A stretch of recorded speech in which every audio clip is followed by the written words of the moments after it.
Hi, I'm that girl Goddess, and I'm gonna talk about a subject, preparing for winter. Even though I know winter is here, but we have a homeless crisis. So I'm telling everybody, things you need to keep in your house even before or right now. You need to go buy up sleeping bags. I seen people, got had a video sleeping in the woods, and I look at them. Yeah, get a lot of sleeping bags, and even with your windows, you're gonna have to nail or tack the sleeping bags against the windows, secure it off in all the rooms that you're gonna be in. If you're inside a house and let's say your electricity is off, if you're in one of them states that have snow, heavy snowfall and freezing temperatures, get a lot of sleeping bags. Sometimes you have to have some tent. I know it sounds crazy, but if it's a winter storm, okay, and your power go out, you're gonna need that tent because it's gonna fight off a certain level of temperature, as well as sleeping bags. It's best to double them up. I tell people sometimes they laying on the floor. Look, double up, get as many sleeping bags as you can. Prepare. Okay, that's the biggest thing I say. Prepare. Get you some butane tanks or propane tanks. You got a grill outside. You got the knobs that you can turn on, or like the burner part, or put a little flame on it. Start getting 4 or 5 of those burners. Cause see, a propane tank should at least last about a week or 2 weeks. Okay, when you go through the month of December and January, every 2 weeks replace one of the propane tanks. You also need or the butane tanks for the camping. Make sure you have a burner. And I would say people burn it with the flame because you don't have power. You don't have electricity. You're going to have a cooler, because some things are going to have to stay cold. You can put your little food in. Even if you got snow, you can pack snow into your cooler and keep certain things cool for yourself. But if you got a grill with the eyes on it, you can cook hot food. Keep your pot or something. I tell people, even if you're going off into, you're going to have to keep your skillet, you're going to have to keep your pot. Okay. You're going to have to also, besides the cooler, sleeping bags, yes, get as many hand warmers as you can. Get these. Okay, I seen some footies. They so thick, double pile. They usually cost about $15, but you get you 2 or 3 pair. Okay, get your children 2 or 3 pair. Make sure you have a lot of scarves, hats, lots of little gloves and stuff. Because the first thing gonna get cold is your fingers and your feet. Okay. And if you're diabetic, you may not even be able to feel it. So I recommend these things. Now these ain't no save all things, and during the day you're gonna have to go to little restaurants, local restaurants, and probably be, buy a cup of coffee or something like that so you can sit in there in a few hours. I'm just trying to show you how to weather the storm, but definitely get a tent. And they got some tents out here that you wouldn't believe that it's so good that you can even put a what is it, a propane heater in there, you know.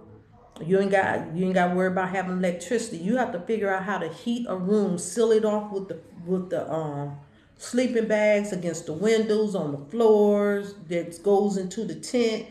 So you won't be sleeping on the floor. You may have to get a cushion. I mean, but you and your children, y'all may have to hit that tent.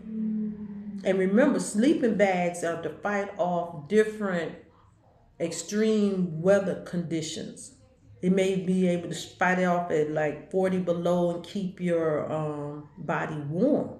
And you put on 2 of those, trust me, it works. I tell everybody, plaster their window, take the caulk, go around the windows. You don't have new windows, go around it, plaster it. Put the caulk around it. Then put the plastic overall on it. Put that sleeping bag on that window.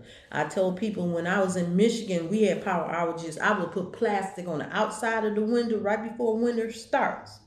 So by the time a catastrophe happened, we was all right. Fireplace, y'all, you got small branches and trees that may fall throughout the year. Start preparing some wood. Put it in a bin. Set it in your house. You know, your sleeping tent don't have to be there a fire up on it, but if you got a fireplace, go ahead. Put that firewood in there. You know, I live in Georgia, so even no matter how cold it get, I tell people even if your power go out, you can use, a couple sleeping bags. But a lot of people are going homeless, and I feel all so bad. I tell people you're gonna have to get some food that's basically ready made. Don't try to be throwing down, cooking if you ain't got a grill. And if you are out there and you're in the woods or something, get you a portable grill. You can use tree wood and stuff to start you a grill, fire. If you in the woods like that young man, you won't have to get you, one of those metal cans, aluminum garbage cans, and keep food in it to keep the rodents and snakes and stuff and wildlife away from your tent. Okay? You need that. It's just some techniques I'm telling you. If it's summertime, I tell people, well, you got to go either to truck stops or restaurant to wash up and, keep it simple. I tell people, you see somebody had to go to the laundromat, get their old detergent containers. Somebody go wash those things out. Fill them up with water, okay? And it may not just be for drinking water, but it may be for bathing water, okay? You have children. If y'all out there in the car, you're going to need some water. In the middle of the night, somebody may wet on themselves. You're going to have to wash that child up and keep it warm, okay? I'm just trying to put some tips out there. And if you inside the house and you just lost power, get you a propane heater. Get some propane. Make sure it's in the house. You can't rely on electricity. The gas stoves, these stoves they make nowadays, you can turn that gas stove on, but some of them, if you plug them up, if you can't get no electricity, they ain't gonna light. But even if they do light, the flint in them will gonna break, or it's gonna get so it's not working, and you ain't gonna be able to even keep your stove on for no more than about a week or two before your oven go out. So I'm just telling you, get you 2 propane tanks. Be have a safe place to cook. Put them sleeping bags in them. Block off them doorways. I don't care if you use a regular blanket. Block off them doorways. On the other side of the doorway, put up plastic. You want to fight that wind that's coming in, seeping in every area. But those are some of my tips for those who's trying to survive this winter. And sometimes you can go to the secondhand store and get a sleeping bag for a couple of dollars. I know it's rough. I know it's hard. Get them real tall black garbage bags. So even if you have to pull it, you get you a little shopping cart.